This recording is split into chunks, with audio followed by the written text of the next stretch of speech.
All right, hello and welcome back, everybody. I like this section a lot. It's basically the introduction to how we can do most of what we're going to be doing with nonlinear operators. And the title is Linearization.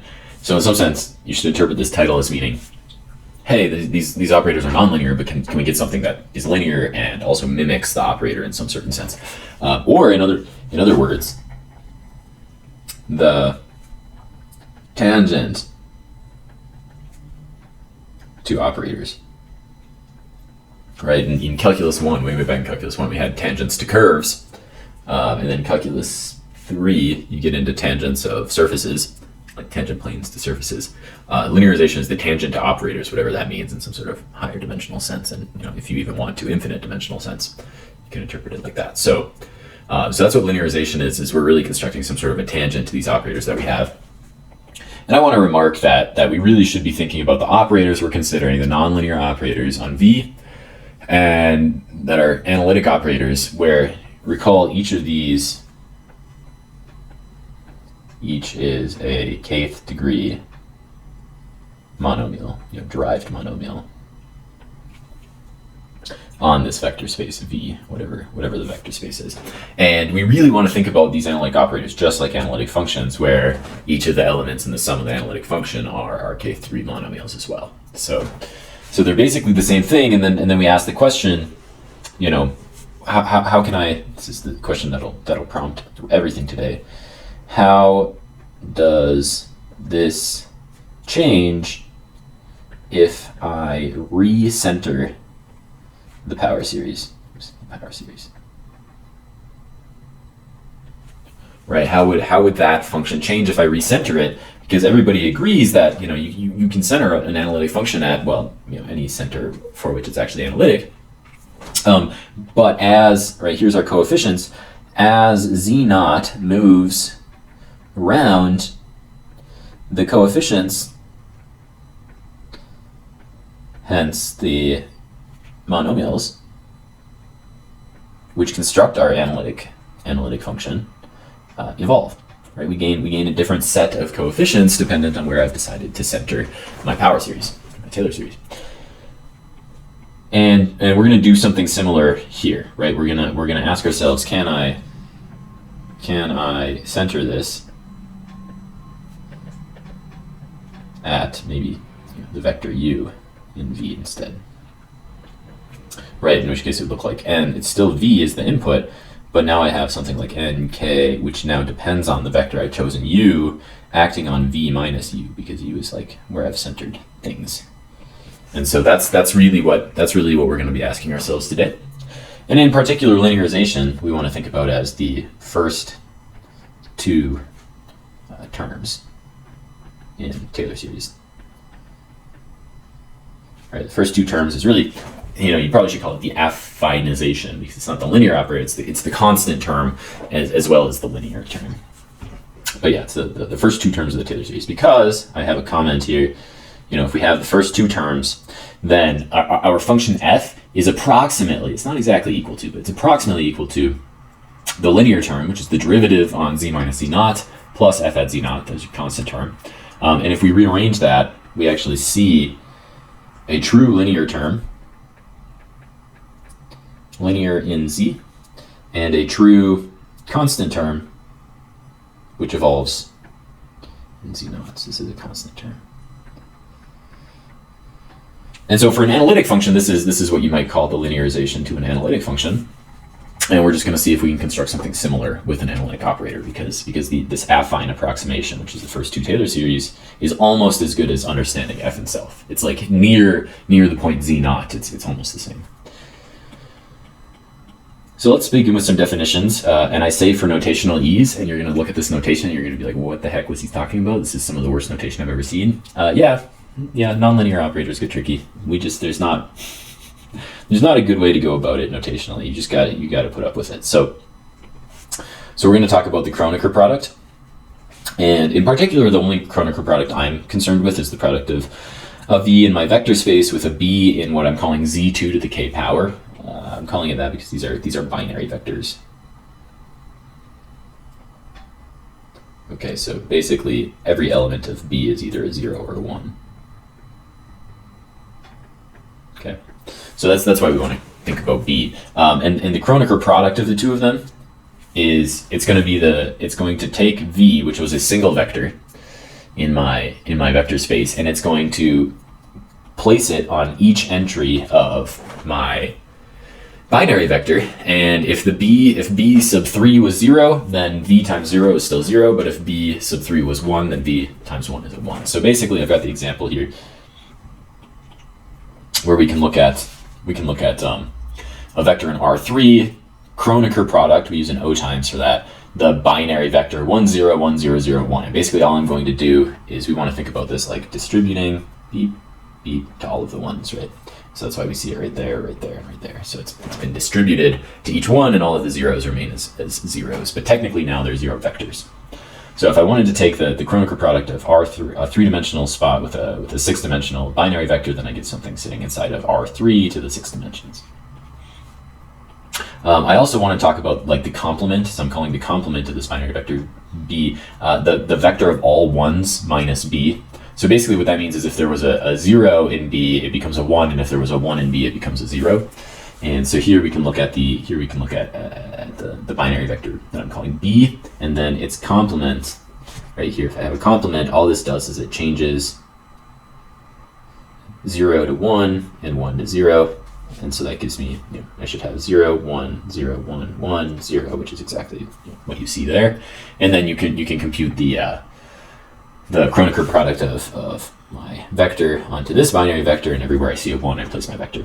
We're going to see why this is important for the next. You're wondering why I'm defining this. We'll see why it's important in just a little bit. So the first nice remark here is that, okay, definitely if I take B and its complement and I add those two vectors together, then I get just a straight vector of all of these, which is why it's useful, because this straight vector of all of these was how we would like derive a monomial, right? This is where the derived monomials were becoming extracted from. But now we have a way to construct this idea of shifting a nonlinear operator, or an analytic operator is what I should say. Once you have an analytic operator, and you can represent it now under this shift by the fixed vector u, and then you just have some new collection of basically k derived monomials, right? These are all still monomials, but now they all care about u, and they've been shifted away from maybe what their original monomials were. But let's see how this looks in the proposition. It's not great, but you'll see in the proposition that when you plug a v plus u into the derived monomial, you happen to have k copies of v plus u, and the way that you would represent this is really the binomial theorem. That's what I'll say. This is the it's not binomial, it's multinomial, I believe they call it. Multinomial theorem. Nomial theorem for vectors. So we've got a multinomial theorem for vectors, and that's what's letting me rewrite the vectors in this manner, where that's why I defined binary vectors, and we can represent, because each interaction is going to have some binary vector on v and some binary vector on u. In some ways, we're asking ourselves, this is the combination of all choices of v's and all choices of u's added together, and you have a total number of k entries.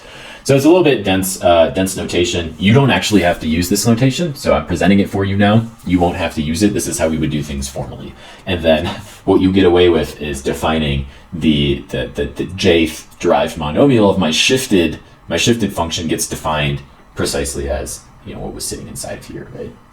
So so you get each one of those there every time you shift a k. This is shift a k. This is what pops out, and then we recover. This is just for shifting a monomial. So if I shifted a monomial, I can re-represent that monomial as the following. So that's why this was a proposition. Then the theorem says I can do that with any operator. Okay, so this is a very nice proposition. It says that for linear and affine analytic operators, the first subscript is shift invariant, right? This is basically saying the linear operator term of my analytic operator is invariant, right? And so this is only true for affine and linear operators. Every other operator will not be shift invariant under that linear term. I won't go through the proof. You can see the proof if you want. It just uses our above cases. And now we talk about the linearization. Okay, so given given an analytic operator, n, the linearization at a point u is the first two Taylor series entries. It's n sub 1 comma u, where if I shift it by u, what is my linear term? N sub 0 comma u, if I shift it by u, what is my constant term? Okay? So that's how we define the linearization. It's if I shift it by u, what is the linear term in the operator? If I shift it by u, what is the constant term? Shift to the center of the analytic series, so to speak. But, this was a whole lot of extra work, because for everything that you all will need it for, LU is the derivative at u. And so you all will be able to get away with derivatives rather than have to deal with everything I wrote above, which is, yes, very notationally dense. So I apologize for that dense notation, but it's a slightly more formal way of writing things. We're going to think about these as derivatives. Okay. So let's look at the next example. If I want to linearize a quadratic function, well, one of what I just said, you're going to say, oh, that's just the derivative at the specific point. I agree. Let's do it according to how things were given above, where you extract the linearization by actually performing a shift. So we're going to shift at x0, which means I'm going to take my quadratic function and shift it by x0. And so you can see everywhere there was an x before, I've shifted it by x0. I'm going to expand all of my terms, and then I'm going to recollect in x. And if I recollect my terms in x, the top term remains, but I recover 2a x naught plus b and x naught plus b x naught plus c. And we have under the inverse shift, right? So I shifted that there, now I'm going to invert my shift. So I'll get back to x on the inside of f, right? Because here it was x plus x naught, and I would rather write f in terms of only x, so I'm going to shift back. And that replaces each x here, here, and just the two of them with x minus x naught. And so we recover that this is now this is a representation. This is the same quadratic function. It's still ax squared plus bx plus c, but it's been shifted by x naught, right? So if you don't believe me, I realize it looks different. If you don't believe me, go ahead and plug numbers in for all of those, and you can verify it for yourself. But yes, that's the exact same function, but I've shifted it by x naught, and what that means is that the linear term here, the linear term up here is exactly the linear term. It's the first Taylor series, or it's the first power Taylor series, and the 0th power Taylor series is the constant term. And so there's the first two terms of my Taylor series, and all I've done is dropped the largest term.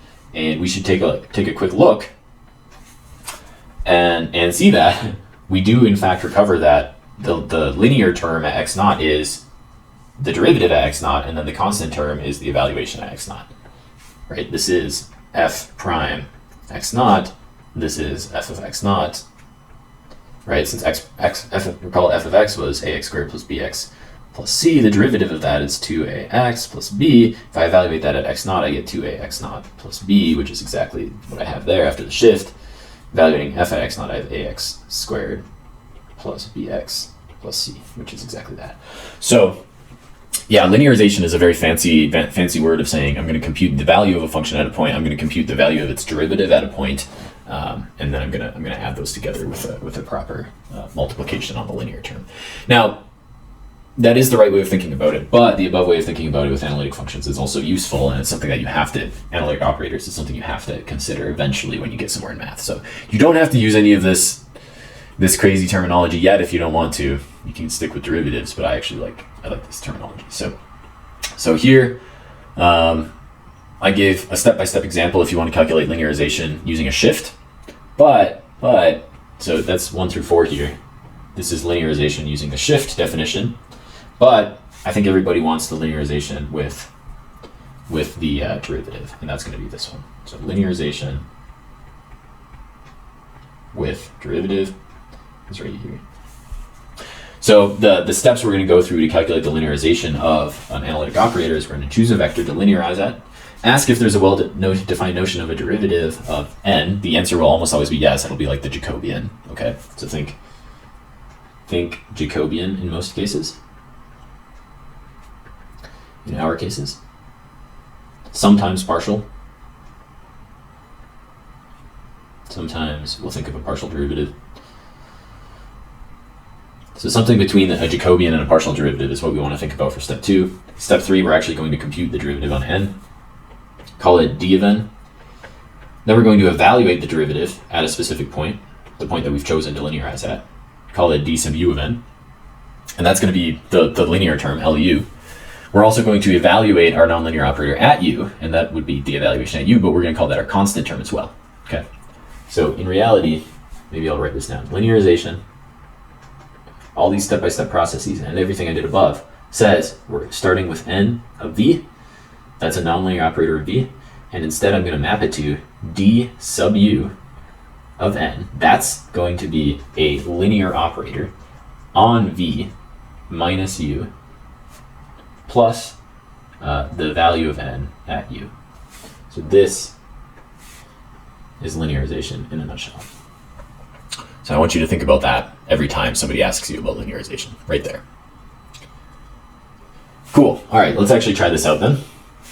So trying this out, I'm going to start with the nonlinear operator f times f prime. Okay, and I'm going to linearize it at g. So f times f prime linearized at g. So step one, I've chosen my vector. Step two, I've calculated a shift, right? And now I'm going to rearrange. There's my quadratic term. This is a linear term. That's a constant term in g. We then make the inverse change of variables, f minus g, to recover n of f in terms of its quadratic terms, its linear terms, and its constant terms.